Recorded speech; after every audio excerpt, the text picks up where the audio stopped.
చేయమని, పరిశుద్ధాత్మిక సహాయం మాకు ఉంటున్నదని నమ్ముచు నీ ప్రియకుమారుడు ప్రభువునైనటువంటి క్రీస్తు యేసుల వారి మహిమగల పరిశుద్ధ నామమున ప్రార్థించి విన్నపించుకుంటున్నాం మా పరమ తండ్రి. ఆమేన్.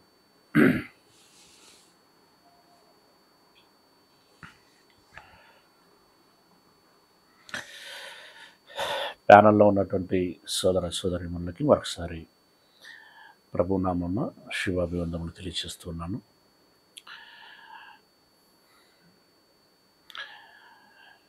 ప్రియ దేవుని వరలరా, గడిచిన 2 దినములు ఇశ్రాయేలీలు ప్రయాణములో ఉన్నప్పుడు ఏ విధంగా దేవుడు వారి మధ్యలో ఉండాలని భావించాడు, అలాగునే వారు కనానుకు వెళ్ళిన తర్వాత కూడా ఎక్కడ దేవాలయమును నిర్మింప చేయాలని కోరుకున్నాడు, ఎవరి మధ్యలో ఉండాలని తాను భావించాడు అనేటువంటి విషయాన్ని మనం తెలుసుకున్నాం. వారు ప్రయాణములో ఉన్న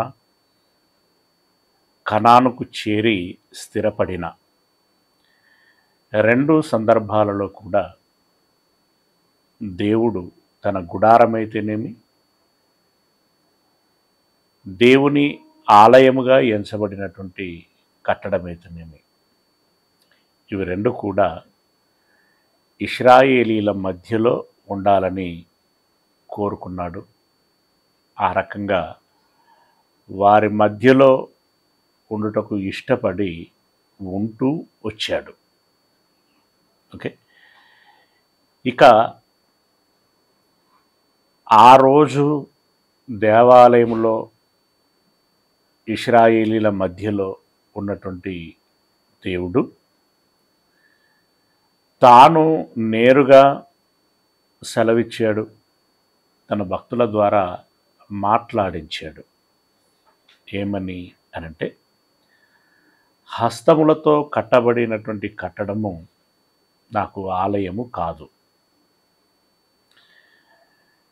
అవన్నీ కట్టడానికి కావలసినటువంటివన్నీ నేను ఇచ్చినటువంటివే. మహా ఆకాశములు నన్ను పట్టజాలవు. అలాంటప్పుడు మీరు కట్టినటువంటి కట్టడంలో నేను ఎలాగూ ఉండగలను? హస్తకృతములైనటువంటి ఈ ఆలయములో నేను విశ్రమించగలనా? నేను విశ్రాంతి నొందగలనా అని దేవుడు ప్రశ్నించాడు కూడా. ప్రశ్నించాడు అనంటే ఆలోచించండి అని పరోక్షంగా మన దృష్టికి తీసుకురావటము అని దాని అర్థం. అయితే దేవుడు ఆనాడైనా ఈనాడైనా తన పిల్లలైనటువంటి వారిని స్వాస్థ్యముగా భావిస్తూ వస్తున్నాడు. వారే సర్వస్వంగా భావిస్తున్నాడు. అలాంటి ఆలోచన కలిగినటువంటి తాను యేసయ్యని భూమి మీదికి పంపించినటువంటి తరుణములో, ఒక విధంగా చెప్పాలంటే పంపించటానికి ఆయుత్తపడుతున్నటువంటి తరుణములో యేసు ప్రభుల వారికి దేవుడు ఒక మాట చెప్పాడు. ఆయన లోకములోనికి రాకమును ఏమని అనంటే, కీర్తనలు గ్రంథము 2వ అధ్యాయము, కీర్తనలు గ్రంథము 2వ అధ్యాయము 8వ వచనం. కీర్తనలు గ్రంథము 2వ అధ్యాయము 8వ వచనం యేసయ్యకి చెప్తున్నటువంటి మాట. నన్ను అడుగుము, జనములను నీకు స్వాస్థ్యముగాను భూమిని దిగంతముల వరకు సొత్తుగాను ఇచ్చేదను అని అన్నాడు. నీకు ఏం కావాలో చెప్పు నాన్న అన్నట్టుగా తండ్రి అడుగుతూ, లేదా తానే స్వతహాగా ఇదిగో జనములను నీకు స్వాస్థ్యముగా ఇస్తాను, భూ దిగంతముల వరకు ఆ జనాలను నీకు సొత్తుగా ఇస్తాను, వారే నీ స్వాస్థ్యం, వారే నీ సొత్తు. అంటే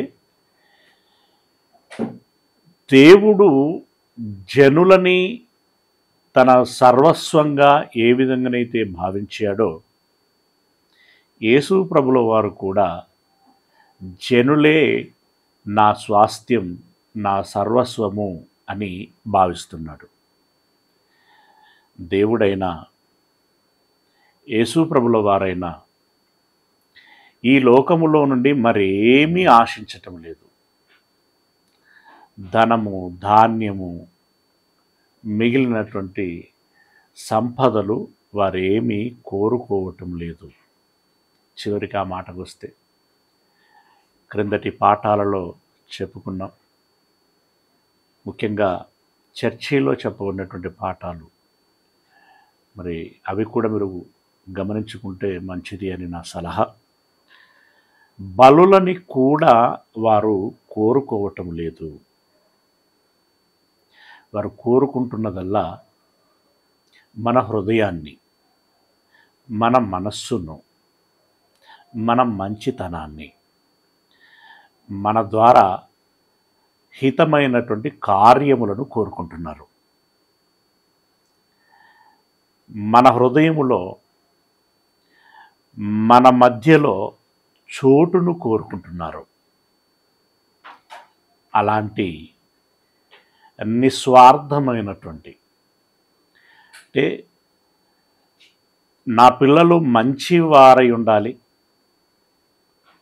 నా పిల్లలు నా పేరును, నా కీర్తిని, నా ఘనతను చాటేటువంటి వారుగా ఉండాలి అని దేవుడు మనస్సు కలిగి ఆ మాట యేసయ్యకి సెలవివ్వటం జరిగింది.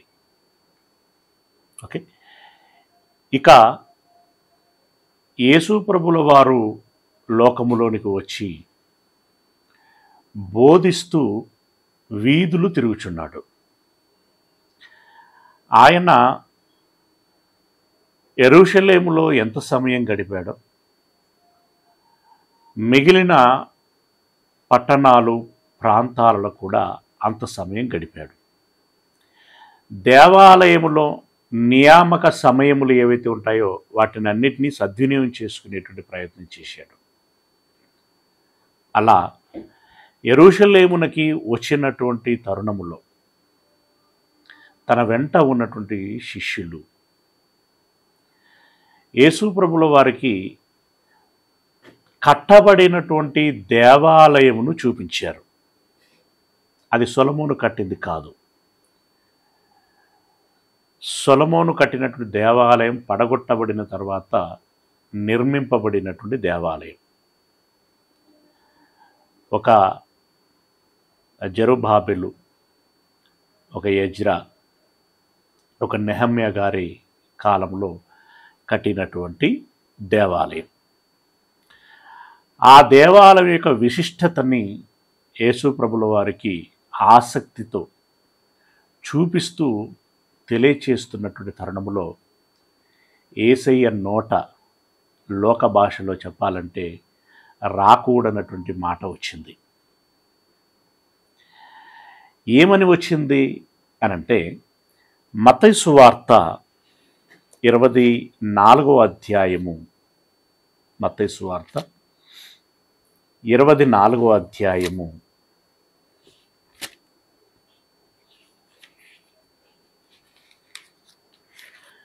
1-2 వచనాలు. మత్తయి సువార్త 24వ అధ్యాయము 1-2 వచనాలు. యేసు దేవాలయము నుండి బయలుదేరి వెళ్ళుచుండగా ఆయన శిష్యులు ఆ దేవాలయపు కట్టడములు ఆయనకు చూపింపవచ్చిరి. అందుకు ఆయన, మీరు ఇవన్నీ చూచుచున్నారు కదా, ఇవన్నీ చూస్తున్నారు కదా, అయితే రాతి మీద రాయి ఒకటైనను ఇక్కడ నిలిచి ఉండకుండా,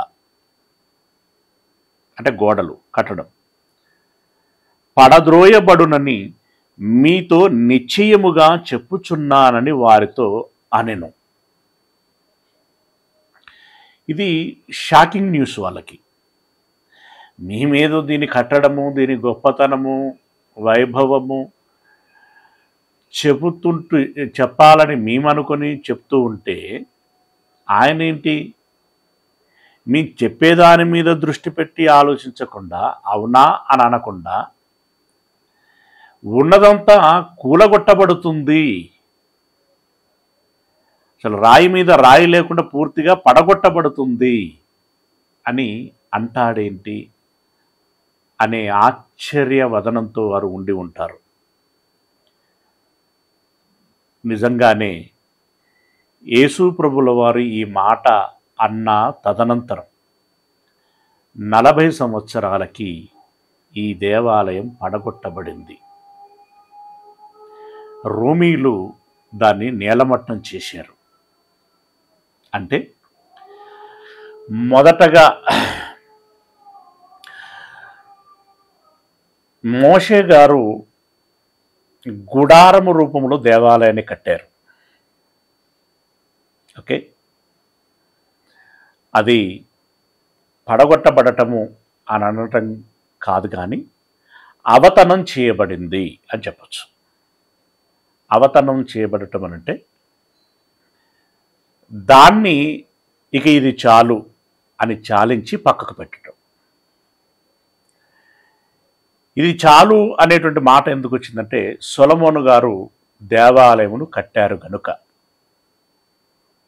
అలా అధికారికంగా దేవాలయము సొలొమోను గారు కట్టటము ఏదైతే ఉన్నదో దాన్ని మొదటి కట్టడంగా భావిస్తారు. మొదటి కట్టడంగా భావిస్తారు.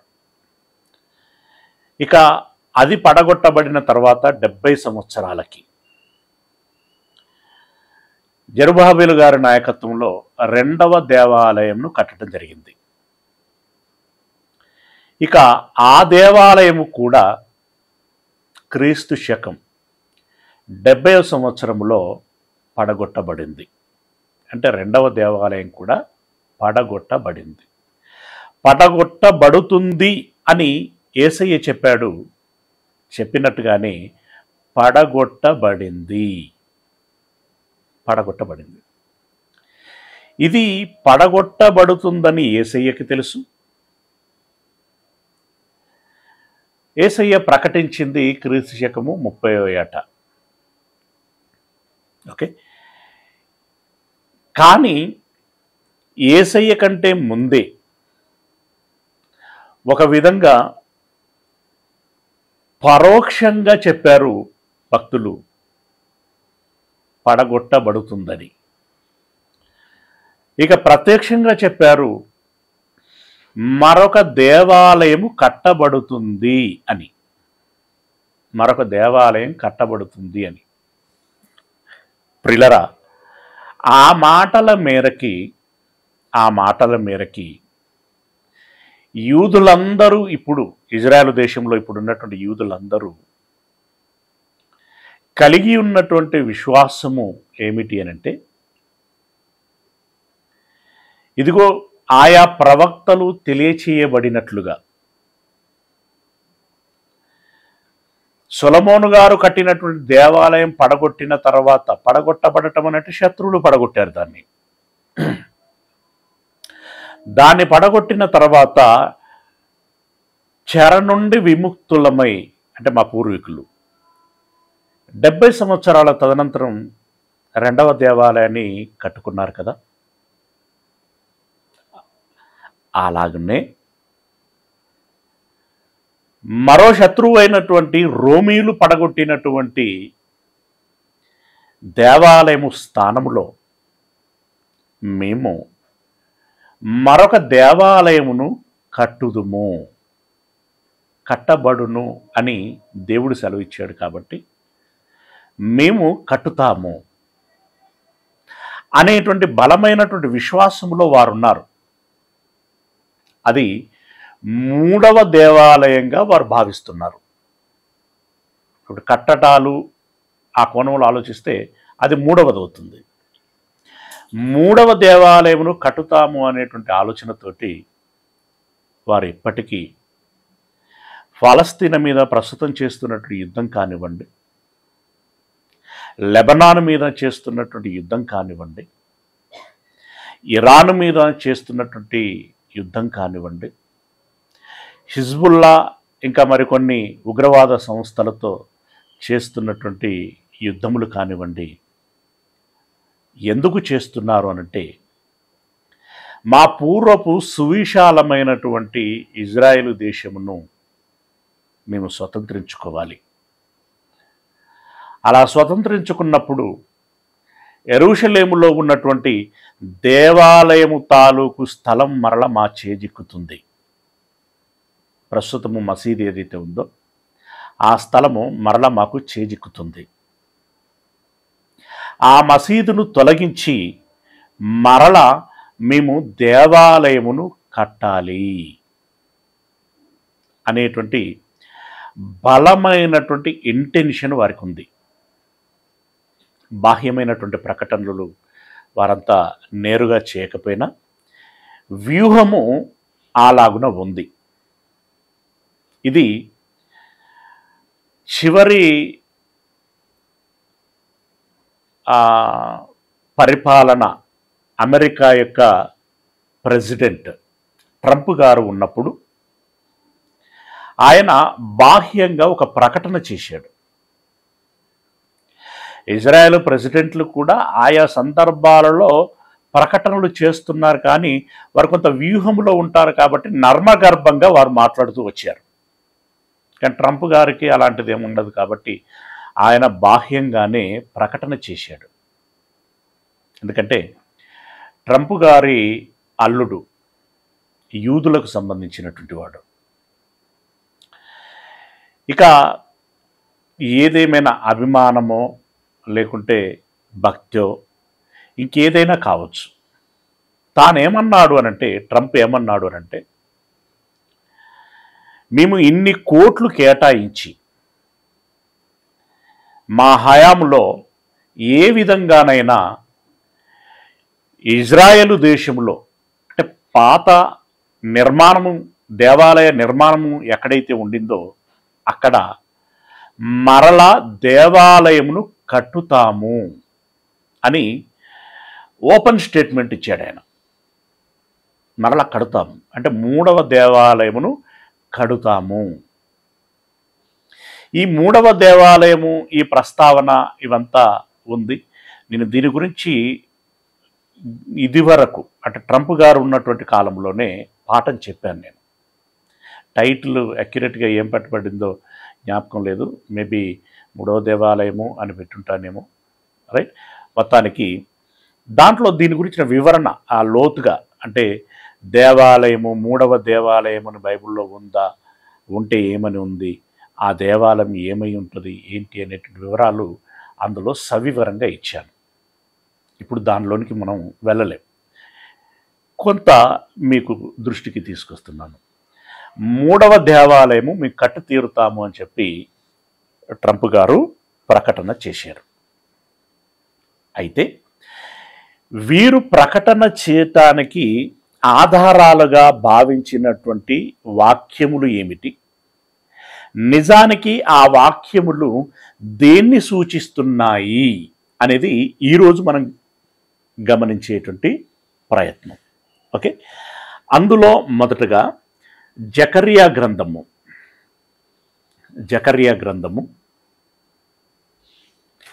6వ అధ్యాయము, జకర్యా గ్రంథము 6వ అధ్యాయము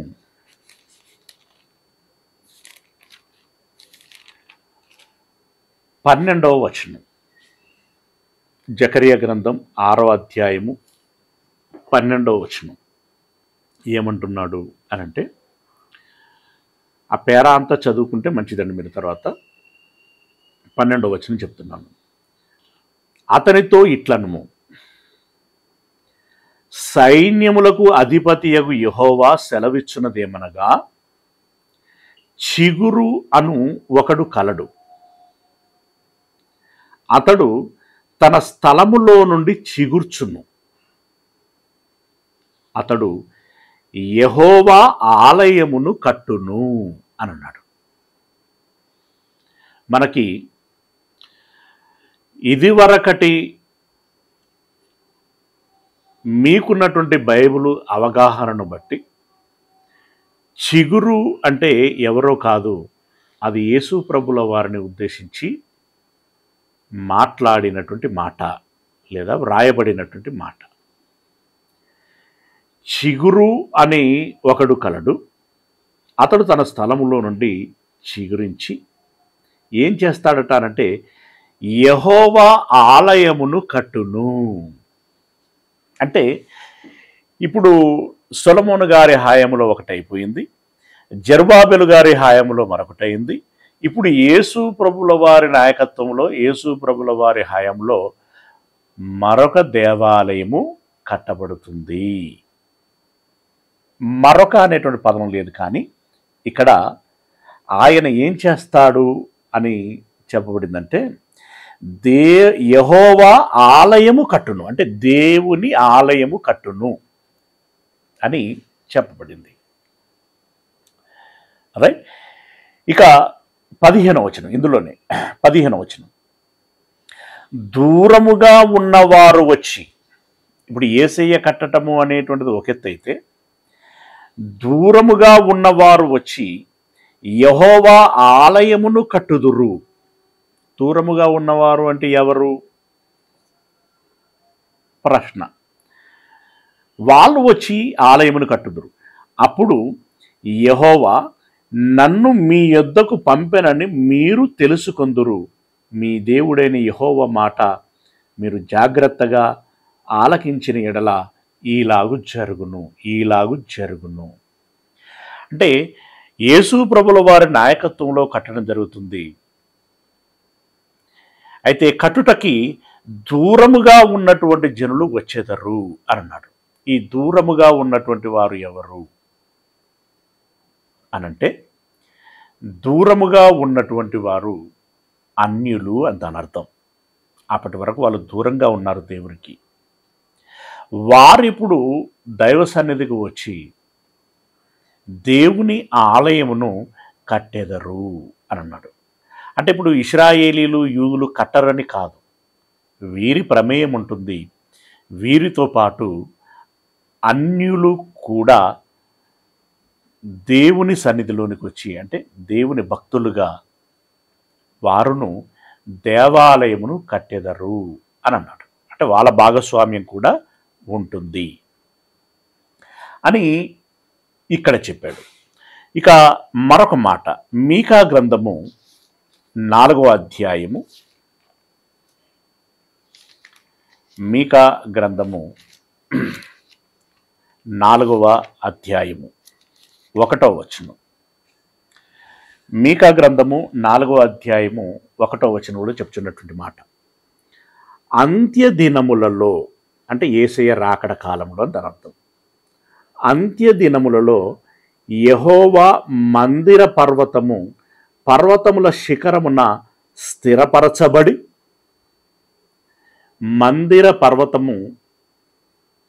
యెహోవా మందిర పర్వతముల శిఖరమున స్థిరపరచబడి, కొండల కంటే ఎత్తుగా ఎత్తబడగా ప్రవాహము వచ్చున్నట్లు జనులు దానిలోనికి వత్తురు అని అన్నాడు. అంటే మళ్ళీ ఏమంటుండంటే, అంత్య దినముల్లో యెహోవా మందిర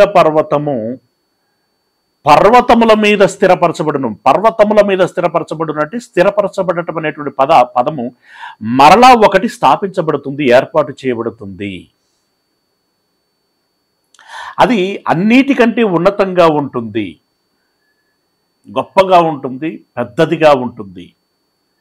ఆ మందిరములోనికి ఎవరు వస్తారు అంటున్నాడు అనంటే, ఎలా వస్తారు అని అంటున్నాడు అంటే, కొండల కంటే ఎత్తుగా ఎత్తబడగా ప్రవాహము వచ్చినట్లు జనులు దానిలోనికి వచ్చెదరు అని అన్నాడు.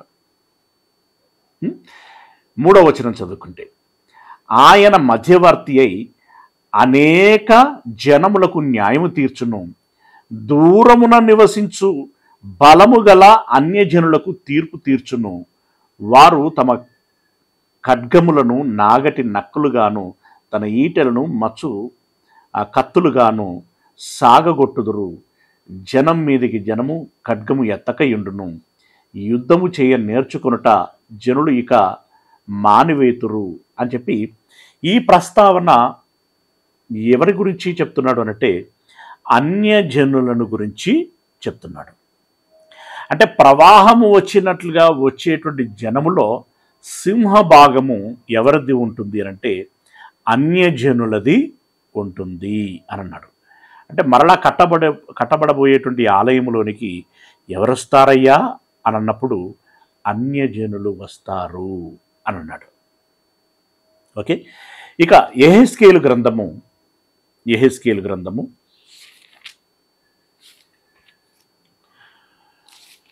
37వ అధ్యాయము. యెహెజ్కేలు గ్రంథం 37వ అధ్యాయము 26వ వచనములో నుండి చూద్దాం. 26వ వచనములో నుండి, నేను వారితో సమాధానార్థమైన నిబంధన చేసేదను, అది నాకును వారికి నిత్య నిబంధనగా ఉండును. నేను వారిని స్థిరపరిచెదను, వారిని విస్తరింపచేసి వారి మధ్య నా పరిశుద్ధ స్థలమును నిత్యము ఉంచెదను. నా మందిరము వారికి పైగా ఉండును. నేను వారి దేవుడనై యుందును, వారు నా జనులై యుందురు. మరియు వారి మధ్య నా పరిశుద్ధ స్థలము నిత్యము ఉండుటను బట్టి యెహోవానైన నేను ఇశ్రాయేలీలను పరిశుద్ధపరచువాడనని అన్యజనులు తెలుసుకొందురు అని అన్నాడు. అంటే ఆల్మోస్ట్ ఆల్ జకర్యా గారు ఏదైతే చెప్పారో, మీకా గారు ఏదైతే చెప్పారో, ఆ రెండింటినీ క్రోడీకరించి యెహెజ్కేలు గారు చెప్పుచున్నట్లుగా మనకు కనబడుతుంది. వారి మధ్యలో నా పరిశుద్ధ స్థలము నిత్యము ఉంచెదను, నా మందిరము వారందరికీ పైగా ఉండును, అంటే ఎత్తైనదిగా ఉండును. వారి మధ్య నా పరిశుద్ధ స్థలము నిత్యము ఉండుటను బట్టి నేను వారి దేవుడనై ఉన్నానని వారు తెలుసుకొందురు అని అన్నాడు. ఇలాంటి వచనాలు మనకు చాలా కనిపిస్తాయి. వీటన్నిటిని బట్టి మరలా దేవాలయము కట్టబడుతుంది అనేటువంటి అభిప్రాయము లేదా విశ్వాసములో సదరు భక్తులు ఉన్నారు. అయితే ఇక్కడ వీరు ఆలోచిస్తున్నటువంటి విధానం, ఒక సొలొమోను ఎలాగనైతే కట్టాడో,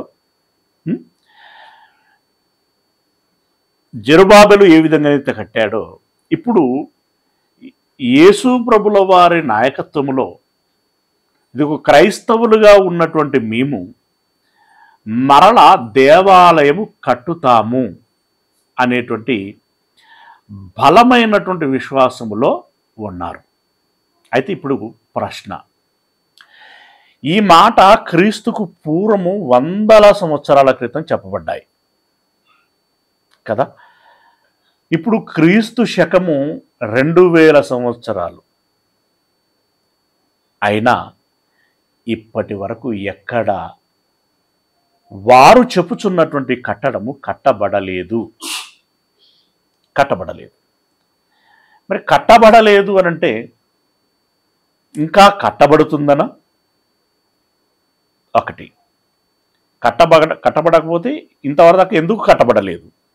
రెండవది, కట్టబడుతుంది అనంటే ఇంకా రాబోయేటువంటి కాలంలో కట్టబడుతుందా అనేటువంటిది. ఇక మూడవది ఏంటంటే, దేవాలయము అన్నటువంటి దేవుడు ఒక సొలొమోను కట్టినట్లుగా, ఒక జెరుబాబెలు కట్టినట్లుగా మీరు కూడా, అంటే తదనంతరపు జనులు యేసు ప్రభుల వారి నాయకత్వంలో కట్టుతారు అనేటువంటిది దేవుని యొక్క ఉద్దేశమా? అసలు దేవుని అభిప్రాయము ఏమిటి? ఈ దేవాలయం విషయంలో దేవుని యొక్క ఉద్దేశము ఏమిటి? ఏ రకమైనటువంటి ఆలోచనతో, ఏ రకమైనటువంటి భావనతో దేవుడు ఆ మాట చెప్పాడు అనేది కీలకంగా ఇప్పుడు మనం ఆలోచించాల్సినటువంటి విషయం. ఓకే, యోహాను సువార్త 2వ అధ్యాయము. యోహాను సువార్త 2వ అధ్యాయము. ఈ సందర్భము ఏంటి అనంటే, అక్కడ నీవు దేవుని కుమారుడవు, లోకాన్ని రక్షించటానికి వచ్చినటువంటి మెస్సియవు అని మేము నమ్మునట్లు మాకు ఏదైనా సూచక్రియ చూపించుము అని చెప్పి వాళ్ళు అడిగారు.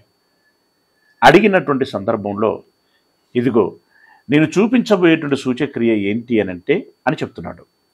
2వ అధ్యాయము 19వ వచనము, 19-20 వచనాలను మనం చూసినట్లయితే, యూదులు ఈ దేవాలయము 19వ వచనం, యేసు ఇంకా 18 నుండి చదువుదాం. 18 నుండి చదువుదాం. నీవు ఈ కార్యములు, యూదులు అడుగుచున్నారు, నీవు ఈ కార్యములు చేయుచున్నావే, ఏ సూచక క్రియను మాకు చూపెదవని ఆయనను అడుగగా, యేసు ఈ దేవాలయమును పడగొట్టుడి, 3 దినములలో దానిని లేపుదునని వారితో చెప్పెను.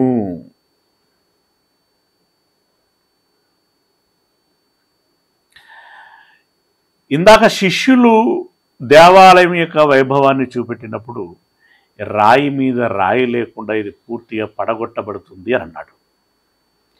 ఇప్పుడు యూదులు మాకు ఏమి సూచక్రియ చూపిస్తావు అని చెప్పి యేసయ్యని అడిగినప్పుడు యేసు ప్రభుల వారు అంటున్నారు, దీనిని మీరు పడగొట్టండి, 3 రోజుల్లో లేపుతాను అని అన్నాడు. 3 రోజుల్లో లేపుతాను అని అన్నాడు. యూదులు ఈ దేవాలయము 46 సంవత్సరములు కట్టిరే, నీవు 3 దినములలో దీనిని లేపుదువా అనిరి. 3 దినములలో దీన్ని లేపుతావా అంటే వాళ్ళకి ఆశ్చర్యం. ఇప్పుడు దీనిని బట్టి మనం అర్థం చేసుకోవాల్సినటువంటి విషయం ఏంటంటే, నిజంగా అంత పెద్ద, అంత వైశాల్యము కలిగినటువంటి, అంత గొప్ప కట్టడాన్ని కట్టడానికి రాళ్ళైతేనేమి, వాటిని పేర్చటానికి వాడేటువంటి సిమెంటు లేదా సున్నము సంథింగ్ ఏదైతేనేమి, ఆ మెటీరియల్ ఏదైతే ఉంటుందో దాన్ని సమకూర్చుకోవటమే పెద్ద విషయం. సమకూర్చుకున్న తర్వాత సరిపోయేంత లేబర్లు కావాలి. లేబర్లు ఉన్న కూడా దాన్ని నిర్మించినప్పుడు దానికి పటిష్టత రావాలి అంటే కొంత వ్యవధి కావాలి. అంత పెద్ద కట్టడానికి మనము మామూలుగా ఒక చిన్న డబుల్ బెడ్రూమ్ ఇల్లు కట్టుకోవాలంటేనే నెలలకు మించి సంవత్సరాలు పడతాయి. దాంట్లో ప్రాసెస్లు చాలా ఉంటాయి. అలాంటిది ఇప్పుడు ఒక మహాదేవాలయం గురించి యేసయ్య చెప్తున్నటువంటి మాట ఏంటంటే, 3 దినములలో నేను లేపుదును అని అన్నాడు. అంటే 3 దినములలో కట్టేస్తాను, దాని అర్థం 3 దినములలో కట్టేస్తాను. అప్పుడు వాళ్ళు ఆశ్చర్యపడి, అదేంటి, మా పూర్వీకులు అంత కష్టపడితేనే 46 సంవత్సరాలు పట్టింది దాన్ని కట్టడానికి, నీవు 3 దినములలో లేపెదవా? 46 సంవత్సరాలు పట్టింది జెరుబాబెలు గారి నాయకత్వంలో కట్టినటువంటి దేవాలయం. ఓకే, 46 సంవత్సరాలు పట్టింది. మరి 3 దినములలో నీవు లేపదవా అని అంటే అంటే ఇప్పుడు వీళ్ళు ఏం ఆలోచిస్తున్నారనమాట, ఇదివరకు కట్టినటువంటి భౌతికమైనటువంటి కట్టడాలు ఏవైతే ఉన్నాయో ఆ కట్టడములను గురించే ఆలోచిస్తున్నారు. ఇప్పుడు కట్టబోయేటువంటి ఆ ఆలయము కూడా అదే విధంగా ఉంటుంది అని భౌతికమైనటువంటి దృక్పథంతో చూస్తున్నారు. కానీ దేవుడు అలాంటి భౌతికమైనటువంటి దృక్పథముతో చెప్పటము లేదు. అసలు ఇక చెప్పాలి అనంటే, హస్తకృతములైనటువంటి ఆలయములలో నేను నివసించను అన్నటువంటి దేవుడు హస్తకృతములైనటువంటి ఆలయము ఆయన కోరుకోవటము లేదు అని దాని అర్థం. మరి ఏ దేవాలయమును గురించి కోరుకుంటున్నాడు? ఎలాంటి దేవాలయం ఉండాలి? ఎందులో ఆయన ఉంటాడు అనంటే, క్రింద వారు అపార్థం చేసుకున్నారని చెప్పుటకు మరొక మాట ఉన్నది. 21వ వచనం, అయితే ఆయన తన శరీరమును దేవాలయమును గూర్చి ఈ మాట చెప్పెను. శరీరము అనేటువంటి దేవాలయమును గూర్చి ఈ మాట చెప్పెను. ఆయన మృతులలో నుండి లేచిన తర్వాత ఈ మాట చెప్పెనని ఆయన శిష్యులు జ్ఞాపకము చేసుకొని లేఖనమును యేసు చెప్పిన మాటను నమ్మిరి. యేసు ప్రభుల వారు చెప్పింది ఏంటి అనంటే, 3 దినములలో దీన్ని లేపెదను, పడగొట్టినటువంటి దేవాలయాన్ని నేను లేపెదను అని అన్నాడు అనంటే, ఆయన శరీరము అనేటువంటి ఆ యేసయ్య దేహము ఏదైతే ఉందో దానిని దృష్టిలో పెట్టుకొని చెప్పాడు. అయితే వారు దాన్ని గమనించకుండా, ఆలోచించకుండా, అర్థం చేసుకోకుండా భౌతికంగా కట్టబడినటువంటి కట్టడం గురించి వాళ్ళు అనుకొని విస్మయాన్ని వ్యక్తం చేశారు. అయితే ఇక్కడ మనము అర్థం చేసుకోవలసినటువంటి విషయం, ఇప్పుడు మనమైనా దీన్ని సరిగ్గా అర్థం చేసుకోగలిగామా, లేదా క్రైస్తవ సమాజము దీనిని అర్థం చేసుకోగలిగిందా? ఇప్పుడు తన శరీరమును గురించి అనంటూ ఆ శరీరము లేపబడిన తర్వాత, మృతులలో నుండి లేచిన తర్వాత దాన్ని దృష్టిలో పెట్టుకుని ఈ మాట చెప్పాడు అన్నట్లుగా ఇక్కడ రాయబడింది.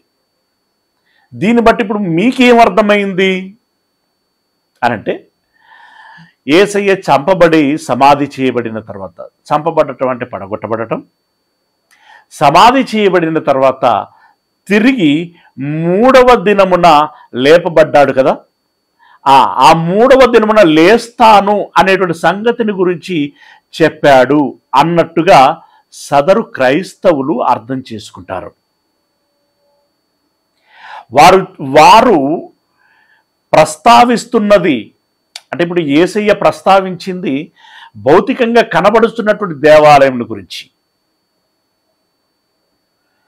దీన్ని పడగొట్టండి అని అన్నాడు. దీన్ని పడగొట్టండి అంటే దీన్ని పడగొట్టమన్నాడు? దేవాలయమును పడగొట్టండి అని అన్నాడు. 3 దినములలో లేపుతాను అన్నాడు. 3 దినములలో లేపేది దేన్ని? పడగొట్టబడినటువంటి దానినా? ఇక్కడ తన శరీరమును గురించి అనేటువంటి మాట వచ్చింది. అయితే తన శరీరమును గురించి అని అనగానే ఈ భౌతిక శరీరం ఏదైతే ఉందో దీన్ని గురించే మనందరికీ ఆ అభిప్రాయము కలుగుతుంది. అంటే యేసయ్య చంపబడితే సమాధి చేయబడగా 3 దినములలో తిరిగి మృత్యుంజయుడిగా లేస్తాడు కదా, ఆ లేచుటను గురించి చెప్పాడు అని మనకు అనిపిస్తుంది. వాస్తవానికి ఈ మాట కూడా తన శరీరమును గురించి అని చెప్పబడినటువంటి మాట అన్నట్లుగా ఏదైతే ఉందో దాని గురించినటువంటి లోతైన అర్థం ఏమిటి, దాని భావము ఏమిటి, ఇది ఇప్పుడు కీలకమైనటువంటి ఘట్టం. మొత్తంగా ఈ పాఠానికి మలుపు తిప్పేటువంటి మాటలు, విషయము, విశేషత ఏంటి అనంటే, కొరంథీలో రాసినటువంటి మొదటి పత్రిక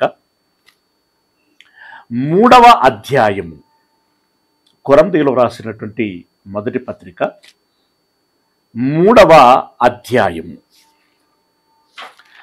16వ వచనం. 3వ అధ్యాయము 16వ వచనం. ఈ 16వ వచనంలో ఏమంటున్నాడు చూద్దాం. మీరు దేవుని ఆలయమై ఉన్నారనియు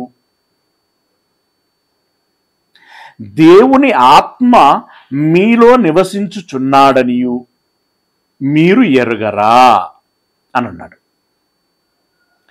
ఇప్పుడు ఈ మాట ఏ రకమైనటువంటి ప్రచారములో ఉంది, ఏ రకమైనటువంటి దృక్పథములో జనులు కలిగి ఉన్నారు అని ప్రశ్నించుకుంటే, మీరు దేవుని ఆలయమై ఉన్నారు అని అన్నాడు అనంటే,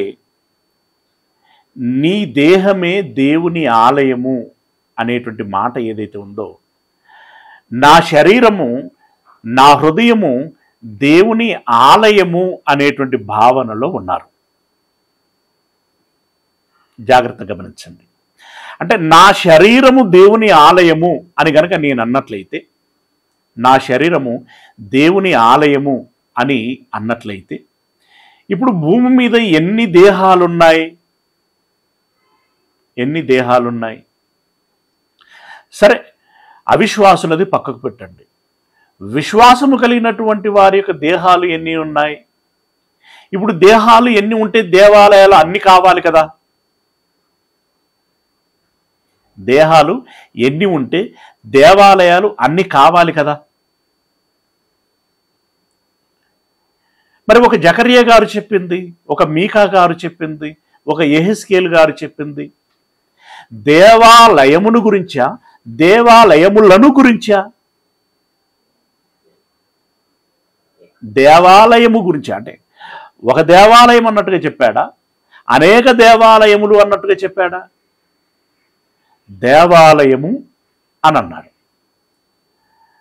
మరి దేహమే దేవాలయము అని కనుక మనము అర్థం చేసుకుంటే, అనుకుంటే, ఇప్పుడు ఎన్ని దేహాలు ఉంటే అన్ని దేవాలయములు అని అర్థం చేసుకోవాల్సి ఉంటుంది.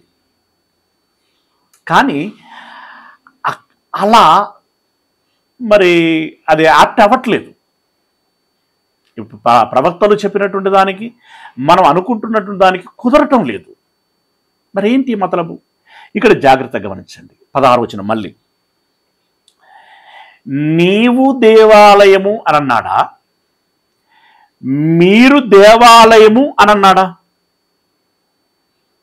ఇప్పుడు మీరు అనంటే ఏమనాల్సి ఉంటుందంటే, మీరు దేవుని ఆలయములై ఉన్నారు అనాలి. మీరు అనేది బహువచనం కదా. మీరు అనేటువంటి బహువచనం అయితే ఆ మాటను బట్టి దేవాలయం దగ్గరికి వచ్చేసరికి కూడా దేవాలయములు అనాలి. అనలేదు. మీరు అనేటువంటి బహువచనం వాడి మీరందరూ కలిస్తే ఒక దేవాలయం అవుతుంది అని అన్నాడు. మీరు దేవుని ఆలయమై ఉన్నారనియు అంటే అనేకులు కలిస్తే ఒక దేవాలయం అవుతుంది. మీరు దేవుని ఆలయమై ఉన్నారనియు దేవుని ఆత్మ మీలో నివసించుచున్నాడనియు మీరెరుగరా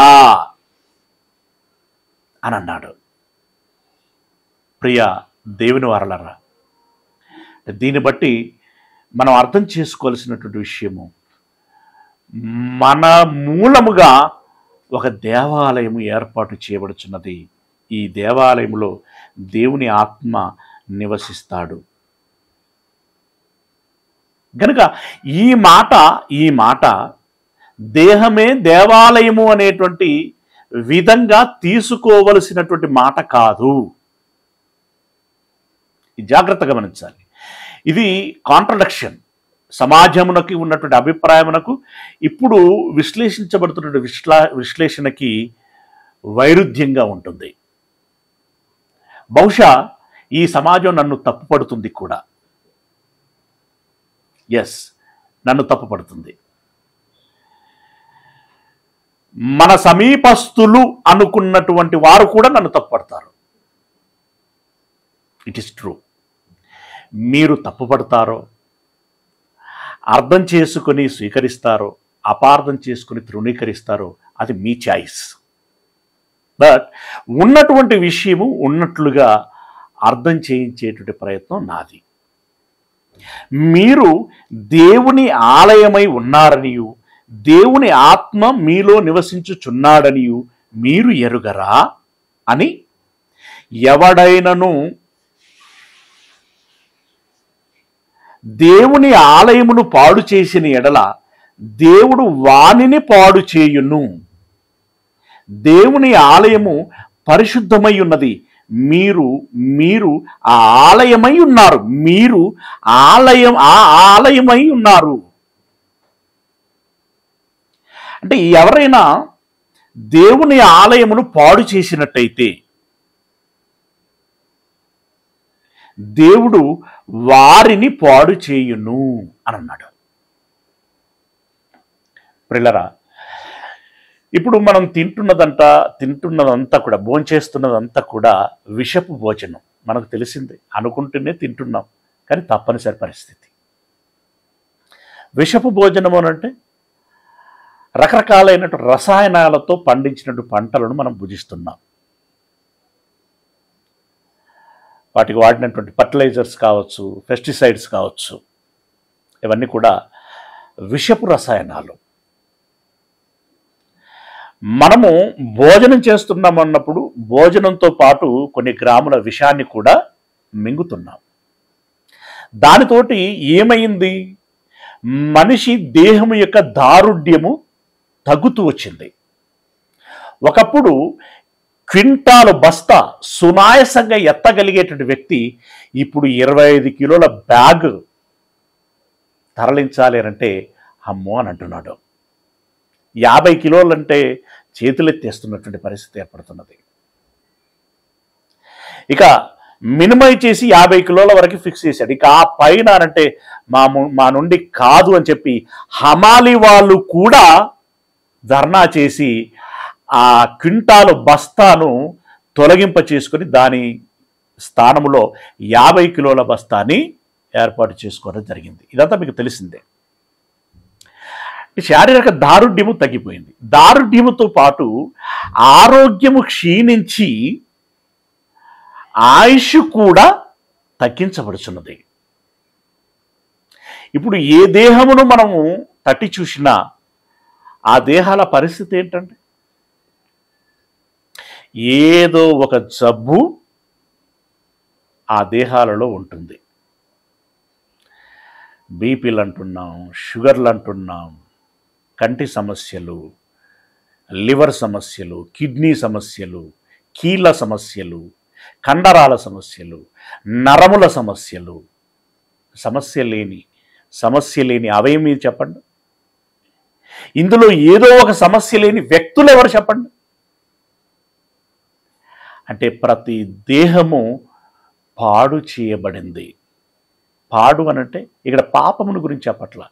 అంటే అఫ్కోర్స్ అది లోతుగా విశ్లేషించుకుంటే అది కూడా ఒక పాపమే అవుతుంది, కానీ సరే అంత దాకా వెళ్ళట్లా. ఈ దేహము పాడైపోతున్నది. ఇప్పుడు దీన్ని గురించి కనుక మనం అట్లా ఆలోచించుకుంటే దేహమును పాడు చేసిన ఎడల, ఒకవేళ దేహమే దేవాలయము అని కనుక మనం భావించినట్లయితే ఆ దేహమును పాడు చేసిన ఎడల, అంటే ఆ దేవాలయమును పాడు చేసిన ఎడల మీరు ఏం చేయబడతారన్నాడు? మీరు పాడు చేయబడుదురు అని అన్నాడు కదా, రైట్? ఎవడైనా దేవుని ఆలయమును పాడు చేసిన ఎడల దేవుడు వానిని పాడు చేయును అని అన్నాడు. వానిని పాడు చేయను అంటే వానికి వీడు దేవాలయానికి నష్టం కలగజేస్తే దేవుడు వానికే నష్టం కలగచేస్తాడు అని అన్నట్లుగా ఇక్కడ రాయబడింది. ప్రియ దేవుని వారలారా, మరి దేహం అనేటువంటి దేవాలయమును పాడు చేస్తే వానిని పాడు చేస్తాను అని అంటున్నాడా? లేదా ఇంకేమైనా ఇందులో దాగి ఉందా? జాగ్రత్తగా ఇక్కడ మనం అర్థం చేసుకుంటే, మీరు దేవాలయము అని అనలేదు, మీరు దేవాలయములు అని అనలేదు, మీరు దేవాలయమై ఉన్నారు అని అన్నాడు. ఈ ఈ విషయాన్ని చాలా జాగ్రత్తగా గమనించాలి. ఓకే, ఇక ముందుకెళితే ఎఫెసీలో రాసినటువంటి పత్రిక 1వ అధ్యాయము, ఎఫెసీలో రాసినటువంటి పత్రిక 1వ అధ్యాయము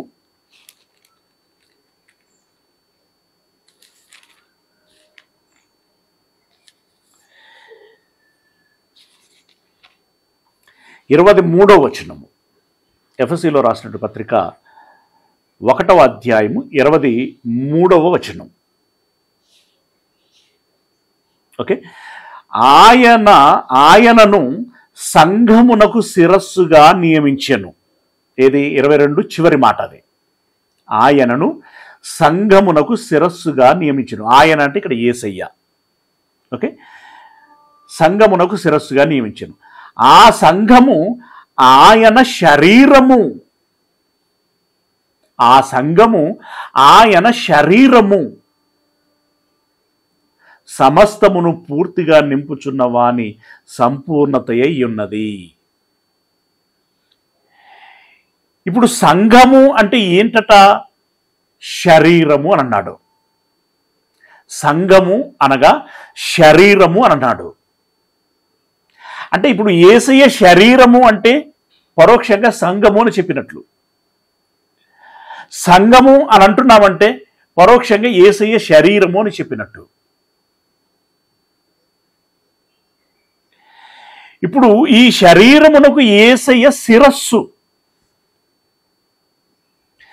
భార్యకి భర్త శిరస్సు అయినలాగున ఎలా అవుతాడు? భార్య మొండమునకు భర్త తల తీసుకొచ్చి పెట్టరు కదా భౌతికంగా. మరి దీన్ని ఎలా అర్థం చేసుకోవాలి? ఇది భౌతికంగా తీసుకునేది కాదు, ఇది ఆత్మీయంగా తీసుకునేటువంటిది, మానసికంగా తీసుకునేటువంటిది. అలాగే మీరు ఈ దేవాలయమును పడగొట్టుడి, 3వ దినమున లేపుదును అని చెప్పినటువంటి మాట ఏదైతే ఉన్నదో అది ఆయన భౌతిక సంబంధమైనటువంటి శరీరమును గురించి చెప్పినటువంటి మాట కాదు. ఆత్మ సంబంధమైన శరీరమును గురించి చెప్పినటువంటి మాట. ఎస్, ఆత్మ సంబంధమైన శరీరమును గురించి చెప్పినటువంటి మాట. ఆత్మ సంబంధమైన శరీరమును గురించి చెప్పాడు. అయితే ఆయన 3వ దినమున లేచిన తర్వాత చెప్పుచున్నాడు అనేటువంటి మాట అక్కడ మనం చదువుకున్నాం. 3వ దినమున లేచిన తర్వాత ఎలా జరిగింది అని అంటే, ఆయన బోధిస్తున్నంతసేపు కూడా ఏదో విన్నారు, ఏదో చెప్తున్నాడు అన్నట్టుగా ఉన్నారే తప్ప సంపూర్ణ విశ్వాసములోనికి ఎవరు రాలేదు. ఎప్పుడు సంపూర్ణ విశ్వాసములోనికి రాగలిగారు అనంటే, ఆయన తిరిగి లేచిన తర్వాతనే, ఆయన తిరిగి లేచాడు అనేటువంటి విషయము నిర్ధారణ అయిన తర్వాతనే ఒక పేతురు కావచ్చు, ఆంద్రయ్య కావచ్చు, యాకోబు కావచ్చు, యోహాను కావచ్చు, మిగిలిన 12 మంది శిష్యులు, అదేవిధంగా మిగిలిన శిష్యులు, అలాగే ఈ మగ్దలేని మరియా, ఇంకా కొంతమంది స్త్రీలు, వీళ్ళందరూ ఎవరైతే ఉన్నారో అప్పుడు వారు నమ్మారు. నమ్మిన తర్వాత యేసయ్య వెళుతూ వెళుతూ మీరు కనిపెట్టుకొని ఉండండి అని చెప్పి ఆయన ఆరోహణమైపోయిన తర్వాత పెంతెకొస్తు పండగ దినమున వీరు ఒక గదిలో, మేడ మీది గదిలో కూర్చొని ప్రార్థన చేస్తున్నట్టు తరుణములో ఆకాశము నుండి పరిశుద్ధాత్మ వారి మధ్యలో దిగాడు, వారి మీద దిగాడు. అప్పుడు వారు ఆత్మవశులై ఇక భాషలు మాట్లాడడం, వాటి అర్థాలు చెప్పటం, ఇంకా తదితరమైన కార్యాలు ప్రారంభించారు. అది మొదలుకొని ఇక దృఢచిత్తము కలిగి బలమైనటువంటి విశ్వాసంతో క్రీస్తు యేసును గురించి గొప్పగా ప్రకటించటం ప్రారంభించారు. ఎవరికి నెరవలేదు, భయపడలేదు, ప్రాణములు పోయినా పర్వాలేదు అని చెప్పి తెగించి సువార్తను ప్రకటించారు. అంటే ఇప్పుడు ఈ సంఘము అనేటువంటిది ఎప్పుడు ప్రారంభమైంది అనంటే పెంతెకొస్తు అనేటువంటి పండగ దినమున ప్రారంభమైంది అధికారికంగా. ఓకే, అప్పటికి తల్లి గర్భములో పిండము తయారవుతున్నట్లుగా యేసు ప్రభుల వారు 3.5 సంవత్సరాలు ఈ సంఘము అనేటువంటి ఈ దేవాలయమును కొంచెం ప్రిపేర్ చేస్తున్నాడు ఆయన. సంపూర్ణ ఆకృతి ఎప్పుడు వచ్చింది అనంటే ఈ పెంతకోస్తు పండగ దినమున. ఓకే, ఆ దేవాలయమును గురించి యేసయ్య మాట్లాడాడు. ఆ దేవాలయం సంఘము అనేటువంటి దేవాలయమును గురించి యేసయ్య మాట్లాడాడు. తను లేచిన తర్వాత అనేటువంటి మాట దాని యొక్క ఉద్దేశం అది. అంతేగాని ఆయన తన మట్టి శరీరమును సమాధి చేయబడిన తర్వాత మహిమ గల శరీరంతో తిరిగి లేచాడే, ఆ శరీరం గురించి మాట్లాడలేదు. అలా లేవటం మూలంగా ఎవరైతే విశ్వసించగలిగారో, విశ్వసించినటువంటి వారు ఎవరైతే గుంపుగా చేర్చబడ్డారో వారు ఒక సంఘముగా ఎంచబడ్డారు. ఆ సంఘము యేసయ్య శరీరముగా ఎంచబడింది. ఆ శరీరమునకు యేసయ్య తలగా ఎంచబడ్డాడు. ఇప్పుడు యేసయ్య శరీరము అనన్నా సంఘము అనన్నా ఒకటే. ఇప్పుడు సంఘము అంటే యేసయ్య శరీరం, యేసయ్య శరీరము అంటే సంఘము. ఆ భావనతో అక్కడ ఆ మాట చెప్పడం జరిగింది. ఏమంటే మీరు దేవుని ఆలయము అని అన్నాడా, మీరు దేవుని ఆలయములు అని అన్నాడా అని అంటే, మీరు దేవుని ఆలయము అంటే దాని అర్థం ఏంటి? మీరు అందరూ కలిస్తే ఒక ఆలయం. దేవాలయములు కాదు, దేవాలయం. కనుక ఇక్కడ పొరబడుచున్నది క్రైస్తవ సమాజం. మీరు అనగానే ఇండివిజువల్గా నేను ఒక దేవాలయం, నువ్వొక దేవాలయం, నువ్వొక దేవాలయం, నువ్వొక దేవాలయం అన్నట్టుగా భావిస్తూ ఉన్నారు. అది కాదు అక్కడ చెప్పింది. కొలస్సీలో రాసినటువంటి పత్రిక 1వ అధ్యాయము 18వ వచనం. కొలస్సీలో రాసినటువంటి పత్రిక 1వ అధ్యాయము 18వ వచనం. 1వ అధ్యాయము 18వ వచనం. సంఘము అను శరీరమునకు, ఏమన్నాడు? సంఘము అను శరీరమునకు ఆయనే శిరస్సు అని చెప్పి మిగిలిన కొన్ని విషయాలు చెప్తున్నాడు. సంఘము అనే శరీరమునకు ఆయనే శిరస్సు అనేటువంటి మాట ఇక్కడ తెలియచేశాడు. ఓకేనా? దీనిని ఇప్పుడు మీరు మనసులో పెట్టుకోండి. ఒక వచనము చెప్పి ముగిస్తాను. పాఠం అయిపోదు కూడా, ఎందుకంటే సమయం మనకి క్రాస్ అవుతుంది కదా, క్రాస్ అవుతుంది. అయితే ఇక్కడ ఇప్పుడు మీకు కొత్తగా విన్నటువంటి వారైతే మెదళ్ళలో మీకు ఇప్పుడు ఇది తొలుస్తూ ఉంటుంది.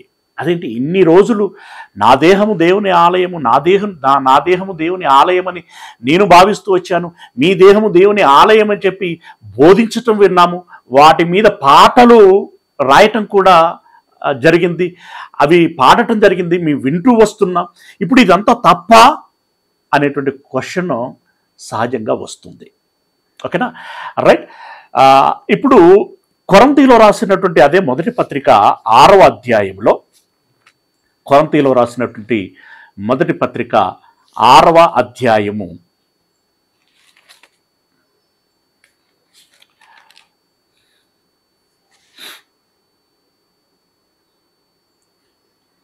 6వ అధ్యాయము 19వ వచనం.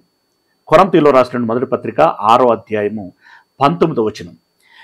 మీ దేహము, ఇక్కడ డైరెక్ట్ మీరు అనేటువంటి పదంతో పాటు మీ దేహము దేవుని వలన మీకు అనుగ్రహింపబడి మీలో ఉన్న పరిశుద్ధాత్మకు ఆలయమై ఉన్నదని మీరు ఎరగరా.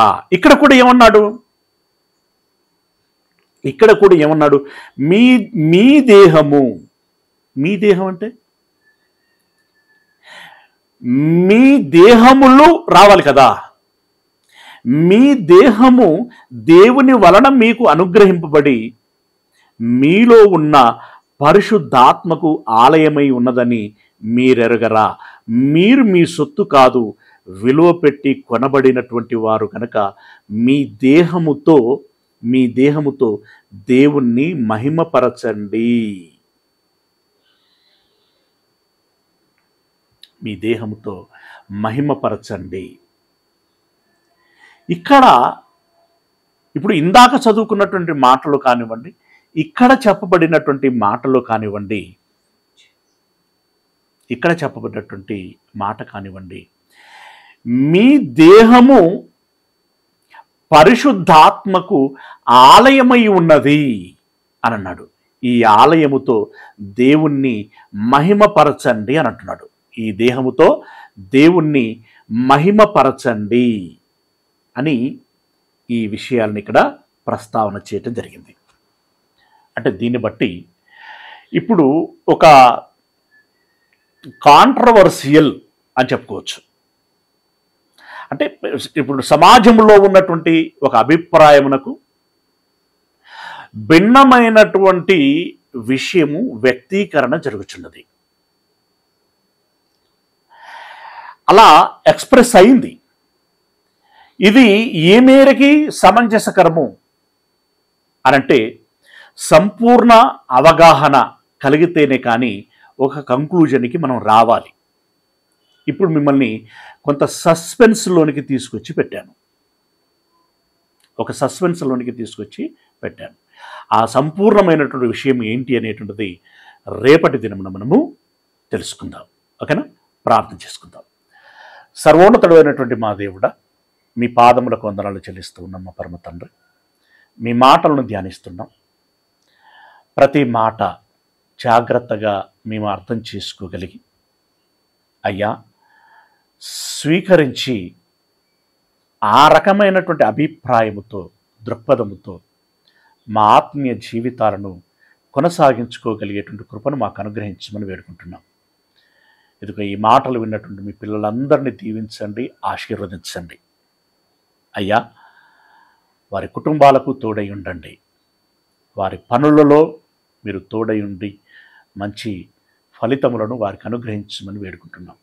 ఆత్మీయంగాను శారీరకంగాను కావలసినటువంటి సురక్షితను మీరు దయచేయమని వేడుకుంటూ మమ్మల్ని అందరినీ మీ చేతులకు అప్పగించుకుంటూ మీ ప్రియకుమారుడు మా ప్రభువునైనటువంటి క్రీస్తు యేసుల వారి మహిమగల పరిశుద్ధ నామమున ప్రార్థించి విన్నపించుకుంటున్నాం మా పరమ తండ్రి. ఆమేన్. మన దేవుని ప్రేమ, యేసయ్య కృప, పరిశుద్ధాత్మిక అన్యోన్య సహవాసము, సహాయము ఈ మాటలు విన్నటువంటి మనందరికీ ఈ మాటలలోని మతలబును మనసులో పెట్టుకొని ఆ రకంగా దేవుడు కోరుకున్నట్లుగా ఉండి దేవుని అనుగ్రహమునకు, ఆశీర్వాదమునకు పాత్రులమై ఉండాలని ప్రయత్నం చేసేటువంటి ప్రతి బిడ్డకి తన ప్రయత్నం అంతటిలో ఎల్లకాలము తోడై ఉండును కాక. ఆమేన్.